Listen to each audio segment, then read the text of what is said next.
आशा करता हूँ आप सभी बहुत अच्छे होंगे। मेरा नाम है राज राठौर और आपका मेरे इस सुपर माइंडसेट चैनल में फिर से स्वागत है। तो दोस्तों, जैसे कि आप जानते हैं, हम एक बहुत ही अच्छी मोटिवेशनल बुक को लेकर आए हैं और आपके बीच में हम इसका ऑडियो फॉर्म में ला रहे हैं, एक एक करके सभी अध्याय। तो अभी तक के अध्याय हो चुके हैं और जो अगला है उसका नाम है विचारों की श्रृंखला।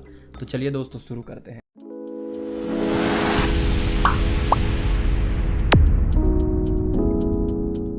अगर भगवान ने मानव को कोई ऐसी शक्ति दी है जो हमें बाकियों प्राणियों से अलग बनाती है, तो वो है एक विकसित मस्तिष्क। मानव में सोचने और समझने की क्षमता होती है और इसीलिए मानव को सबसे विकसित जीव माना गया है। सोचने की शक्ति जितनी हमारी मित्र है उतनी हमारी शत्रु भी बन सकती है दोस्त, अगर हमें ये समझना आए कि इस शक्ति का उपयोग कैसे करना है। बहुत ज्यादा सोचना ना सिर्फ हमारी उत्पादकता को कम करता है बल्कि हमें तनाव भी देता है, खुशी को कम करता है और हमारी कार्यशील ऊर्जा को भी नष्ट कर देता है। ऐसा क्या कारण है कि ज्यादातर लोग इस बात को जानते हुए भी अपने आप को रोक ही नहीं पाते और सारा दिन बैठकर सोचते रहते हैं या फिर विचारों की श्रृंखला में खो जाते। दोस्तों, ओवर थिंकिंग का एक बड़ा कारण है आलस्य। एक आलसी व्यक्ति क्योंकि वह अमल नहीं करता, वह स्वयं को विचारों में ही व्यस्त रखता है। हमें सफलता प्राप्त करने के लिए ज्ञान योगी नहीं दोस्त, कर्म योगी भी बनना होगा। पहला कदम होता है ज्ञान योगी बनना, जिसका मतलब है कि क्या करना है इस बात का ज्ञान होना व दिशाहीन न होना। ज्ञान योगी बनना बहुत बड़ी बात है क्योंकि ज्यादातर लोगों को उचित मार्गदर्शन नहीं मिल पाता और वो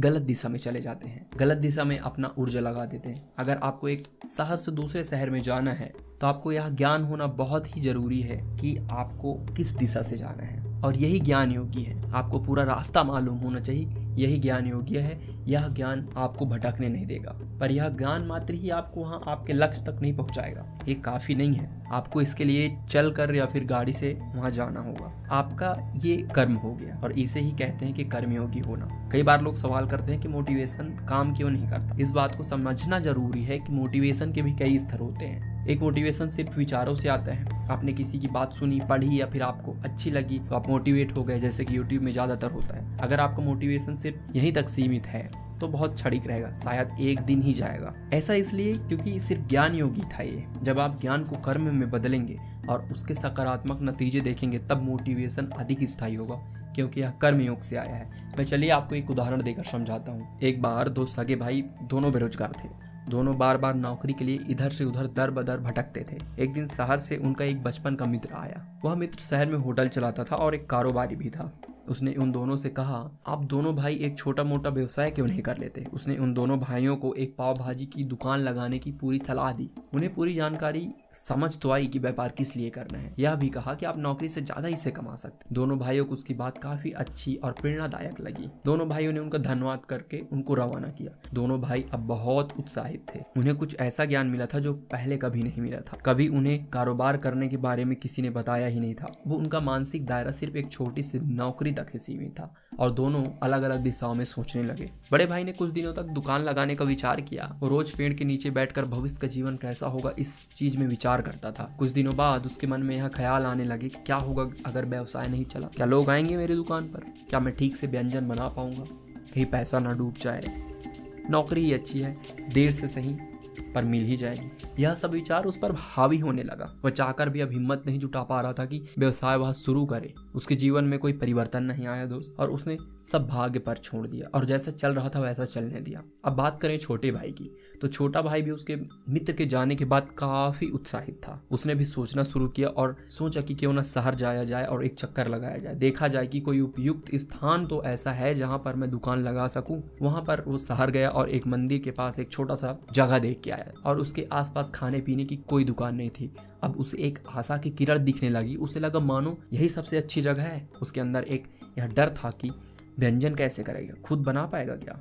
तो उसने घर पर गया और खुद पाव भाजी बनाकर देखा और अपनी पत्नी को खिलाया। बहुत अच्छी नहीं बनी थी पहली बार में। उसने दोबारा बनाया। 3 से 4 दिन तक वह ऐसी प्रैक्टिस करता रहा और टेस्टी पाव भाजी वह बनाने लगा। उसके बाद उसने अपनी पत्नी से कहकर उनके कुछ गहने बेचे और धन जुटाया और उसने पाव भाजी बनाने का सारा सामान लिया, बर्तन, सारी चीजें ली और उसी मंदिर के बाहर जाके दुकान लगा दिया। और देखते ही देखते दोस्तों कुछ ही दिनों में उसकी दुकान चल पड़ी। दोनों भाइयों में अब आप बताइए क्या अंतर था, दोनों के मोटिवेशन में क्या अंतर था। दोनों ही बहुत उत्साहित थे। शुरू में दोनों का मोटिवेशन बराबर था, सिर्फ ज्ञान योगी था। लेकिन छोटा भाई के साथ ज्ञान योग के साथ साथ कर्मयोगी भी वह बना कर्म करने से जो नया मोटिवेशन मिला वो ज्यादा स्थायी था, ज्यादा गहरा था। क्या छोटे भाई के मन में नकारात्मक विचार नहीं आते होंगे? क्या उसको भी असफलता से डर नहीं लगा होगा?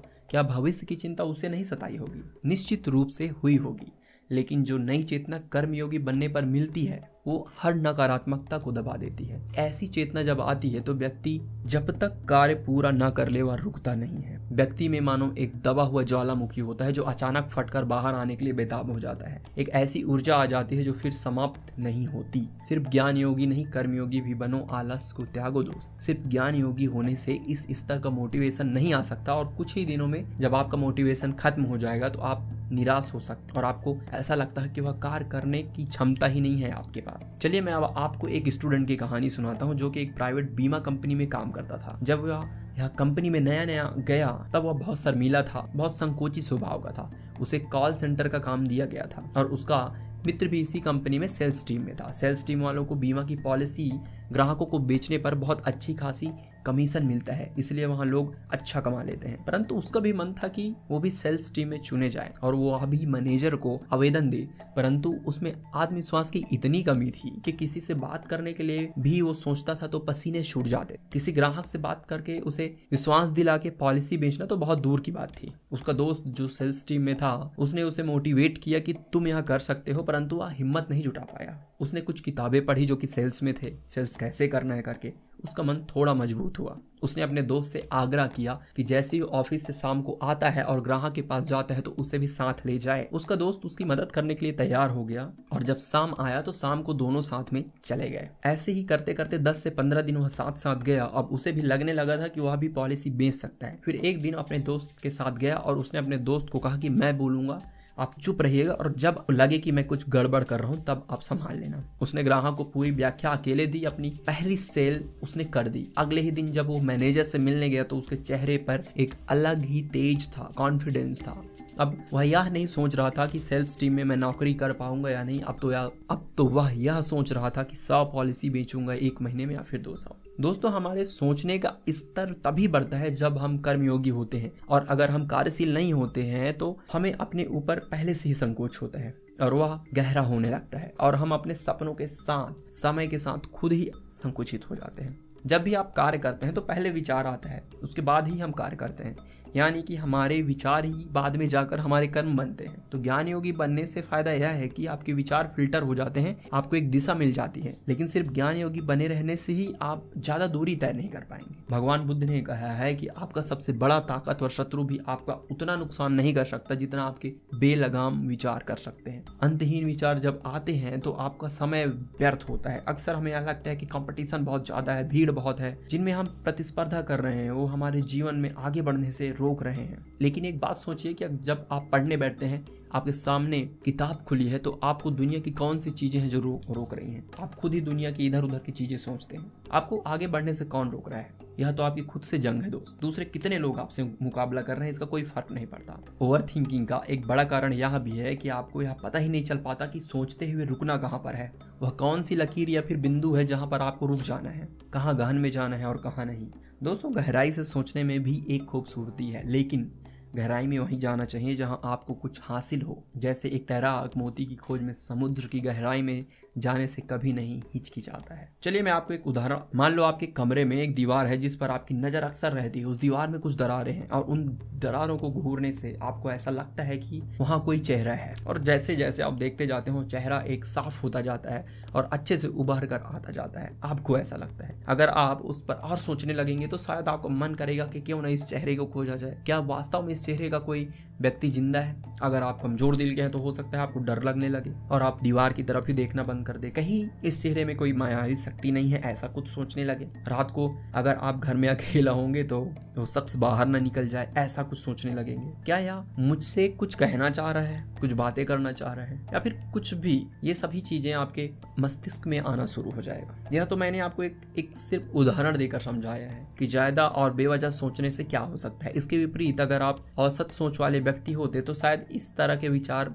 में आपको यही समझ में आता कि दीवार पुरानी हो जाती है तो उनमें दरार आना स्वाभाविक है। इन दरारों में ऐसा क्या नया है? दुनिया में लाखों दीवारें हैं जो कि इसी के जैसे हैं। दोस्तों, हमारी सोच ही नई संभावनाओं को जन्म देती है और फिर हम उन संभावनाओं में कहीं कैद हो जाते हैं और उन्हें असली मान लेते हैं। इस सबसे मुक्ति पाने का एक अच्छा तरीका ये है कि हम सारे कार्य तो करें लेकिन साक्षी भाव से। ये साक्षी भाव क्या है? अब यह मानकर जीवन जीना कि जैसे जीवन कोई नाटक है, हमें इस नाटक में जो भी रोल दिया गया है उसका हम यथाशक्ति कर्तव्य समझकर निर्वाह करेंगे। लेकिन क्योंकि हमें यह पता है कि यह एक नाटक है तो हम बहुत सी चीज़ों को स्थायी मानकर परेशान नहीं होंगे। क्या कोई नाटक में काम करने वाला व्यक्ति किसी चीज़ से इतना लगाव रखेगा कि वो रोना शुरू कर देगा? उसे पता है कि नाटक में जो भी हो रहा है वो काल्पनिक और प्रत्यक्ष होकर भी असल नहीं है। जब हम एक दर्शक की तरह जीवन की गतिविधियों को देखते हैं पर उससे जुड़ते नहीं हैं बल्कि खुद को उससे दूर रखते हैं, इसी को साक्षी भाव कहते हैं। तो दोस्तों, क्या साक्षी भाव रखना एक विकल्प है?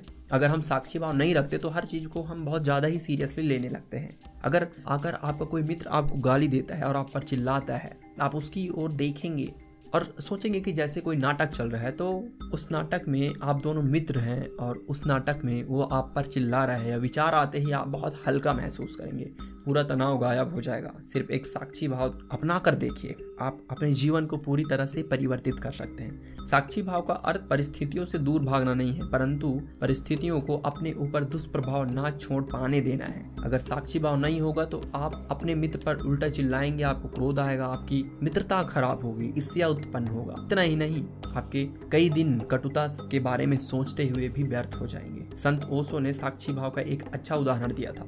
उन्होंने कहा कि जब हंस या बगुला जब झील पर उड़ता है तो उनकी कोई आकांक्षा नहीं होती कि झील पर उनका प्रतिबिंब बने, मगर प्रतिबिंब बनता है। और ना ही झील को कोई आकांक्षा होती है कि हंस या बगुले का प्रतिबिंब वो खुद बनाए, लेकिन प्रतिबिंब बन जाता है। जैसे हंस उड़ जाता है तो तुरंत ही प्रतिबिंब भी खो जाती है। अगर नदी या हंस यह सोचकर परेशान हो कि प्रतिबिंब कहाँ गया तो दोनों परेशान होंगे। इसी तरह हम भी प्रतिबिंब को पकड़ने की कोशिश करते हैं और मानते हैं कि कहीं वो रुक जाए, लेकिन बनना और गायब हो जाना उनकी विशेषता है, उसकी प्रकृति है। तो दोस्तों, प्रतिबिंब से लगाव लगाकर क्या मिलेगा दुख के अलावा? इसी तरह से हम अतीत में जो हो गया उस पे जकड़े रहते हैं। अगर हमसे कुछ गलती हुई है या अपराध हुआ है तो वह भी एक प्रतिबिंब की तरह है। तो दोस्तों, आगे की सोचो।